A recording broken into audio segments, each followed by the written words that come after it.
We all need comfort food sometimes. For me, it's golden brown fried pork chops. They're easier to make than you think.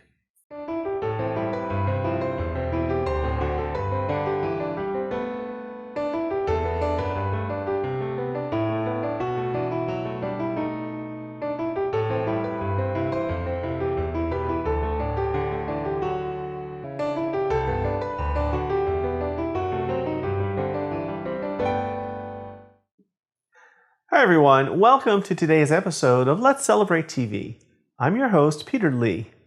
On this channel, we teach you all about celebrating. We show you recipes for food, hors d'oeuvres, cocktails, and we share entertaining tips too. Now we try and keep it simple for everyone, especially those of you out there who say that you just can't cook or entertain.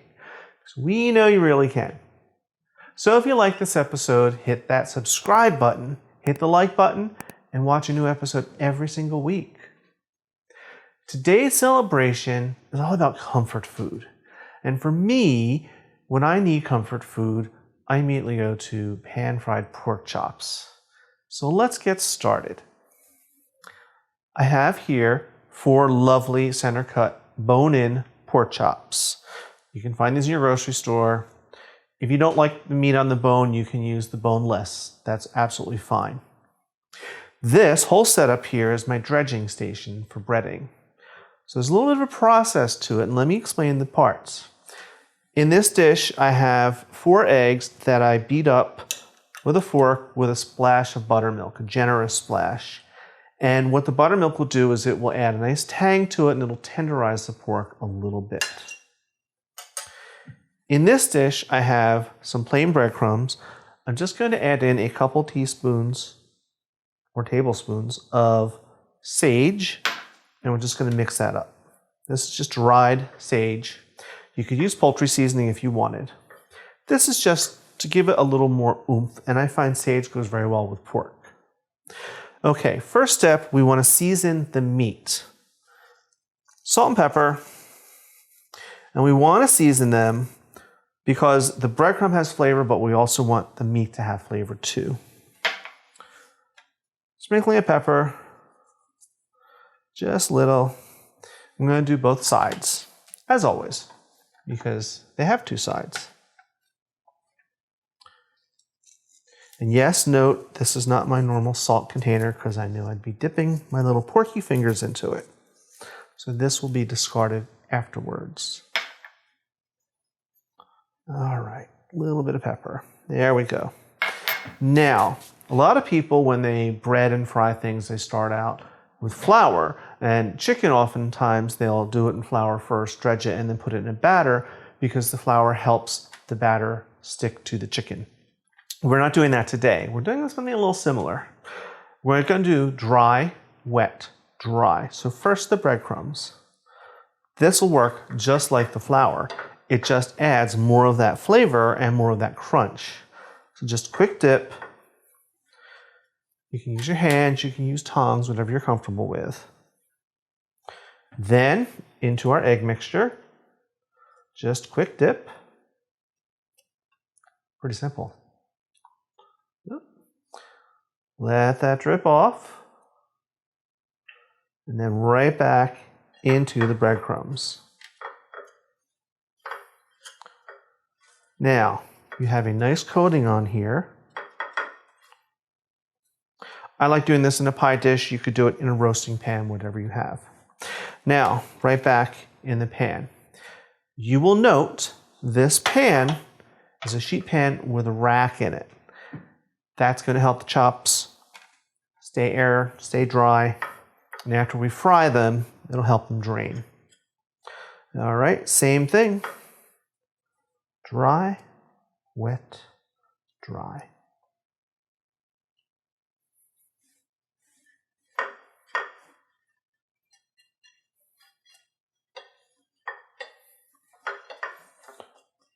So easy so far. And it goes pretty quickly, unless you're doing it for an army. So my mother had 5 kids. So we didn't have this very often because it would take her hours to bread them and fry them up. Now this same technique, Dry, wet, dry will work if you were doing a schnitzel or chicken cutlets, whatever you had.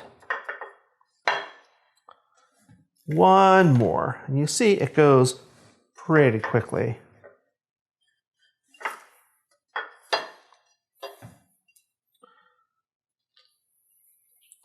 All right, last one. Aha, and I actually had just enough breadcrumbs. I always keep extras around just in case I don't get quite enough. All right, breading is done. I'm going to clean up my porky hands. I'm going to clear this off, and then we're going to get frying. Okay, here we are. We're getting ready to fry. I have my nice wide cast iron pan on my burner, and I've got some oil in the pan. I'm using vegetable oil, not olive oil. Now I have enough in to go about halfway up my chops because we're not deep frying. We're just going to fry them enough to cook the coating and give them some color, and then we'll finish them in the oven. Now my oil should be around 350 degrees. Between 325 and 350 is fine, and it is. So we are going to start frying. Very carefully, take a chop, lay it in away from yourself. Always, always away. There we go. You can see it's just gently bubbling. It's not doing anything crazy like flaming or away.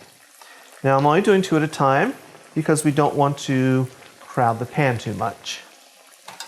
So these are only going to take a minute or 2 on each side, just enough to start to get them brown and set the coating on it. These are ready to turn. I'm going to use the fork and tongue method. Just gently. Now look at that. Beautifully golden brown. Awesome. Now these will get another couple minutes on this side, then they'll come out and go on the rack. I'll do the other 2, and then we'll put them in the oven. Okay, the last 2 are done. We're just going to take them out. They are looking beautiful. One here. And one here. Now,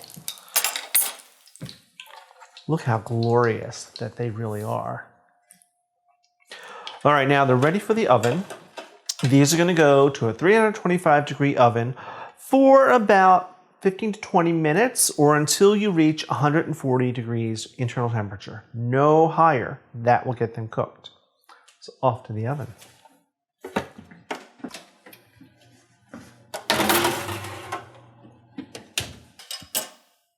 Here we are. The chops are out of the oven. Took less than 15 minutes for them to come up to temperature. I only took them to 140. That's very important. Don't overcook your pork. So let's do the tasting, my favorite part. I think I will choose this one. Now, let me see if I can cut it for you so you can see how wonderfully and juicy these are.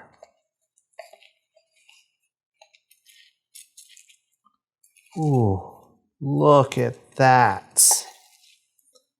That's perfect. Juicy, not overdone. So let's give it a little taste.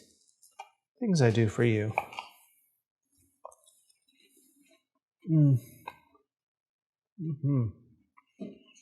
Yeah.